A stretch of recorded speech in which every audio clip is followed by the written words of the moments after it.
Ce n'était pas de la pluie. C'était l'océan qui s'abattait sur la terre ferme. Ici, sur la côte bretonne. Ils appellent ça une tempête d'équinoxe. Mais ce soir-là, j'avais l'impression que l'Atlantique tout entier essayait de me noyer. Je me tenais devant l'immense portail en fer forgé du manoir familial. Tremblante, vêtue d'un simple sweat à capuche, à travers la grande baie vitrée illuminée. Je les voyais. Ma mère, Isabelle, servait le thé à ma sœur. Chloé, elles avaient l'air si bien, si au chaud. Ma mère avait verrouillé le portail électronique, me piégeant sur la route départementale. Dans le noir, mon téléphone affichait 12% de batterie. Je n'ai pas pleuré. Je n'ai pas supplié. J'ai appelé mon père, avant de vous révéler ce que mon père a découvert sur l'iPad de ma sœur, ce secret qui a tout fait basculer. Dites-moi en commentaire d'où vous suivez cette histoire et quelle heure il est chez vous. Je veux voir jusqu'où la vérité peut voyager. Le froid ne s'arrêtait pas à ma peau. Il s'infiltrait dans mes os. Ma mâchoire tremblait si violemment que mes dents s'entrechoquaient comme des dés dans un gobelet. J'essayais de rentrer mes mains dans mes manches. Mais le coton était déjà gorgé d'eau. Lourd et inutile, face aux rafales glaciales qui montaient de la Manche. Mes doigts étaient comme des corps étrangers. Engourdis et maladroits. Agrippés à mon téléphone, comme à une bouée de sauvetage. 20 minutes. C'est tout ce qu'il a fallu pour passer de la table du dîner à ce cauchemar hypothermique. J'ai fermé les yeux. Et le souvenir de la chaleur m'a frappé plus fort que la pluie. 20 minutes plus tôt. Le salon embaumait le gigot d'agneau et le romarin. Je mettais le couvert. Puis, le hurlement. Chloé a dévalé les escaliers. Son visage était un masque parfait d'innocence dévastée. Elle sanglotait, brandissant son téléphone comme une arme. Elle a dit que 10 000 € avaient disparu, volés sur son compte. Cet argent, c'était l'héritage de notre grand-mère. Le fonds bloqué spécialement pour son semestre d'études en Californie. Elle a pointé un ongle manucuré vers moi, affirmant que j'avais dû utiliser son Face ID pendant sa sieste. Je n'ai même pas eu la chance de nier. Je n'ai pas pu demander de preuves. Ma mère, Isabelle, n'a pas regardé le téléphone. Elle n'a pas vérifié l'application bancaire. Elle m'a juste regardé. Moi, le dégoût dans ses yeux était immédiat. Absolu et familière. Elle a traversé la pièce en 2 enjambées, et la gifle a résonné plus fort que le tonnerre au dehors. Ce n'était pas une gifle de discipline. C'était une gifle de haine pure, et non diluée. Elle m'a saisi par le bras, ses ongles s'enfonçant dans ma chair, et m'a traîné jusqu'à la porte. Elle m'a jeté dehors comme une poubelle qu'on aurait oublié de sortir, debout dans l'obscurité, regardant la pluie, traverser les faisceaux, des lumières de sécurité. J'ai compris pourquoi je ne frappais pas au portail. N'importe quelle adolescente normale enfermée dans une tempête hurlerait. Elle appuierait sur l'interphone, suppliant sa mère d'avoir pitié, s'excusant pour des choses qu'elle n'a pas faites, juste pour retrouver la chaleur. Mais je suis restée silencieuse. J'ai réalisé quelque chose dans ces ténèbres glaciales, ce que les psychiatres appellent le piège de la cruauté normalisée. Ma mère n'essayait pas de me donner une leçon. Elle ne se trompait pas. Elle jouissait de la situation. Je sentais son regard derrière les rideaux de velours. Elle attendait que je craque. Elle voulait que je tombe à genoux et que je supplie, pour qu'elle puisse se sentir bienveillante quand elle déciderait enfin de laisser rentrer le chien mouillé. Elle avait passé 15 ans à normaliser cette dynamique, faisant de moi la vilaine pour que Chloé puisse briller en tant que victime dorée. Si je suppliais, je validais son monde. Si je hurlais, je lui donnais la réaction émotionnelle qu'elle désirait. Cette réalisation a tué la peur instantanément. Elle a remplacé la panique tremblante par quelque chose de froid, dur et tranchant. Je n'étais pas une fille pour elle, j'étais un accessoire dans son fantasme de pouvoir. Et j'avais fini de jouer mon rôle. J'ai essuyé l'eau de mes yeux. Je n'ai plus regardé la fenêtre. J'ai fixé la route, guettant des phares. Je n'attendais pas un parent. J'attendais un témoin. J'attendais mon père. Puis je les ai vus. 2 faisceaux de lumière blanche découpant le déluge comme des lasers. Le gros 4x4 de mon père n'a pas ralenti en approchant de l'entrée du domaine. Il connaissait le code du portail. Il avait la télécommande. Mais il n'a utilisé ni l'un ni l'autre. Il a vu sa fille adolescente debout sous une pluie battante. Il a vu les barreaux de fer qui l'enfermaient dehors. Et il a fait un choix qui m'a tout dit sur son allégeance. Il a donné un coup de volant brutal vers la droite. Le moteur a rugi. Un grondement mécanique profond qui a couvert le tonnerre. Il a sauté le trottoir, ses pneus déchirant la pelouse immaculée que ma mère dépensait des fortunes à entretenir. Il y a eu un craquement écœurant et satisfaisant, alors que le lourd véhicule labourait tout droit, à travers les massifs d'hortensias primées d'Isabelle, aplatissant le paysage et contournant totalement le portail verrouillé.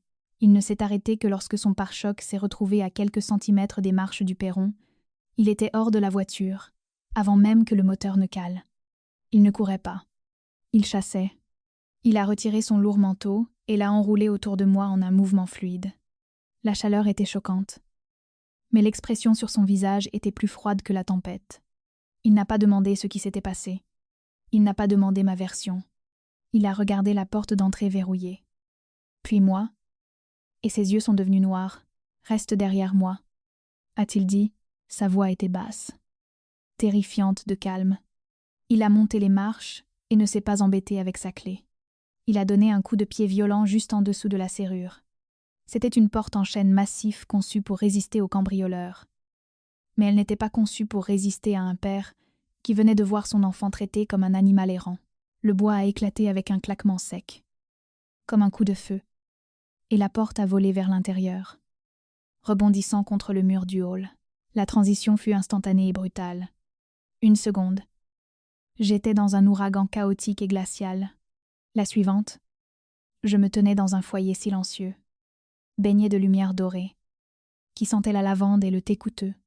Le contraste m'a donné le vertige. Isabelle se tenait au milieu du salon, une tasse en porcelaine figée à mi-chemin de sa bouche. Elle n'avait pas l'air coupable. Elle n'avait pas l'air horrifiée que son mari vienne de traverser la pelouse et d'enfoncer la porte. Elle avait l'air agacée. Elle ressemblait à une hôtesse dont le dîner mondain venait d'être interrompu par un invité grossier. « Tu as perdu la tête. »« Antoine » cingla-t-elle en posant la tasse avec un tintement sec. « Tu as ruiné les massifs de fleurs. Je t'avais dit que je m'occupais de sa discipline. Elle doit apprendre que les actes ont des conséquences. » Mon père ne l'a même pas regardée. Il ne l'a pas validée par une dispute. Il n'a pas hurlé à propos du froid, de la cruauté ou du fait que j'aurais pu mourir d'hypothermie.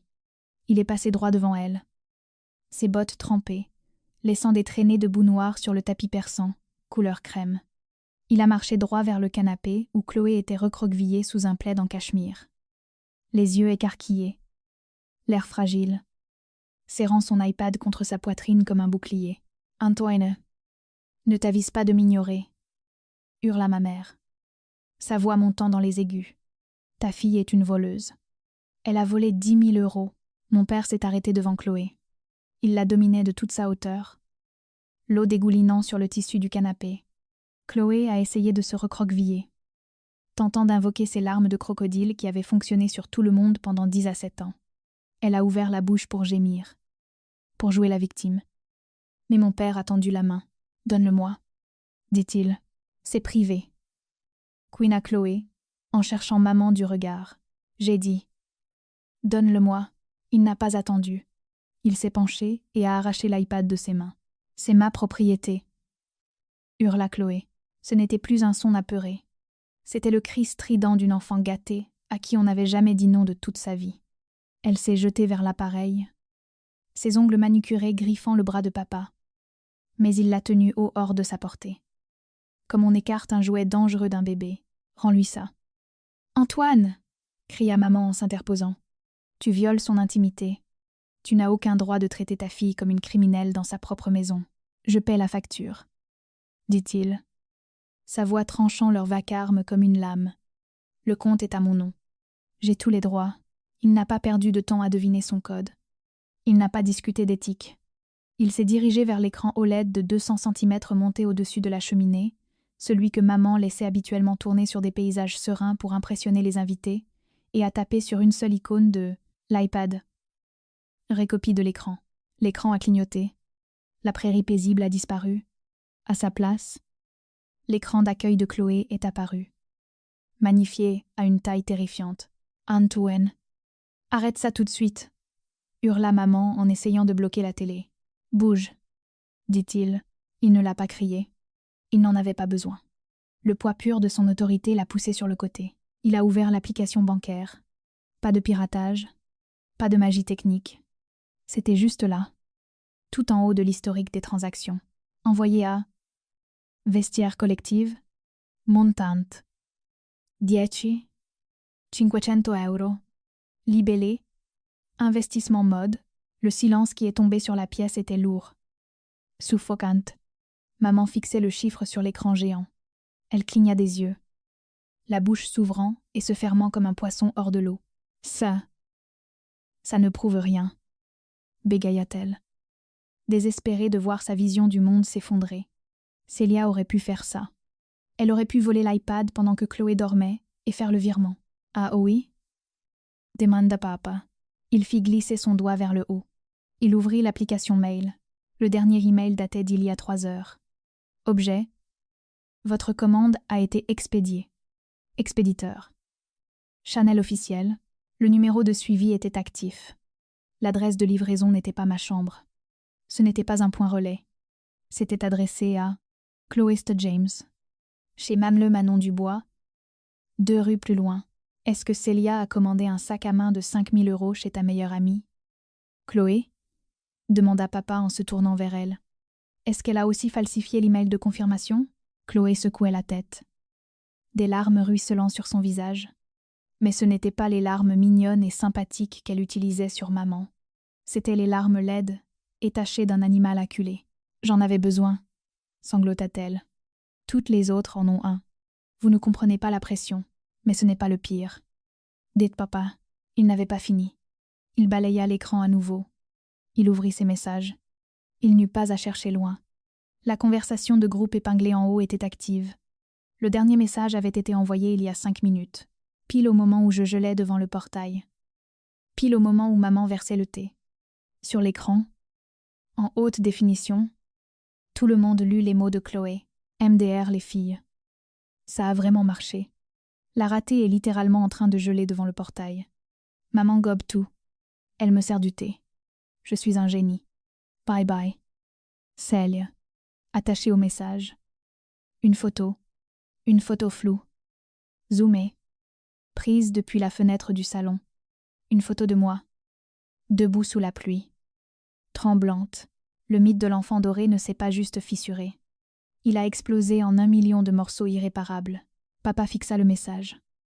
Le lisant 1 fois, 2 fois, 3 fois, puis il se tourna lentement vers maman. Tu disais que tu protégeais la famille. Murmura-t-il. Regarde cet écran. Isabelle, regarde ce que tu protégeais. Et la Zeissens. Antoine? La voix de maman était perçante. Désespérée. Elle s'interposa devant la télé, essayant de bloquer l'image accablante du chat de groupe avec son propre corps. C'est juste une erreur. C'est une crise d'adolescence. Les filles de son âge font des choses stupides quand elles se sentent menacées. On peut rendre le sac. On peut récupérer l'argent. Ce n'est que de l'argent, répéta mon père. Sa voix n'était pas forte. Elle était morte. Il ne la regardait pas. Il ne regardait pas Chloé, qui sanglotait maintenant dans ses mains, émettant des sons qui auraient pu être des excuses si quelqu'un avait encore envie d'écouter.